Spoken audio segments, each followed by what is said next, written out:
First, Netflix has pared back some of its losses that saw its shares tumble as much as 14% earlier on Tuesday.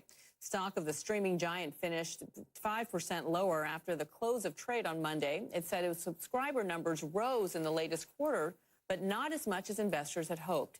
Samuel Burke is in London with the details. And Samuel, I guess there had been some concern about a streaming bubble. How realistic is that? Well, Bianna, if I could just change the emoji for a second, because it was down as much as 13%, just 5% now. So maybe from the shock emoji to just that emoji with kind of the flat lips, no smile or anything. But let's be honest here, Bianna. At the end of the day, any Hollywood or media company would kill for these numbers.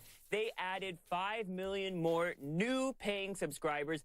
Yes, it was 1 million less than what they had hoped for and what Wall Street had hoped for. But when you are as big as Netflix is, when you have the expectations that they have, of course, if you miss by 1 million, it's going to go down a lot. But at the end of the day, Netflix has a strategy. Like many streaming companies, they're turning to the stars.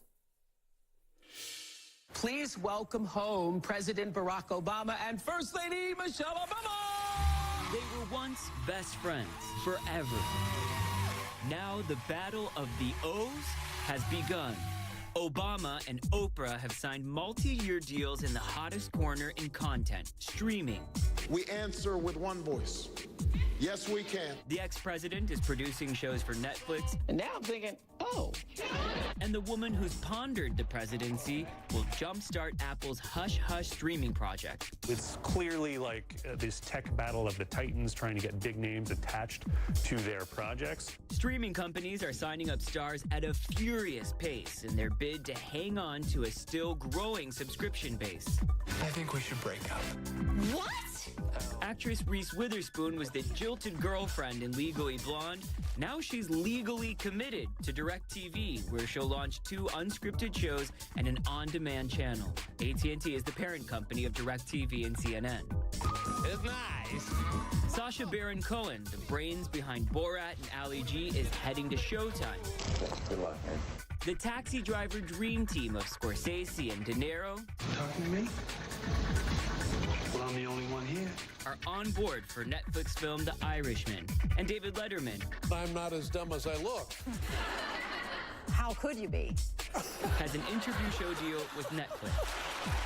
Netflix remains the crown jewel of streaming, but fears about growing competition will only increase after its latest results. Even Netflix cites competition as a rising concern. A fierce battle for subscribers could force Netflix to spend even more to sign up the superstars to stay ahead. Investors may even demand it. Once you get a user on board, that's recurring revenue. Recurring revenue adds up really fast. Wall Street loves recurring revenue. A stable subscription base also gives companies more user data, coveted by advertisers.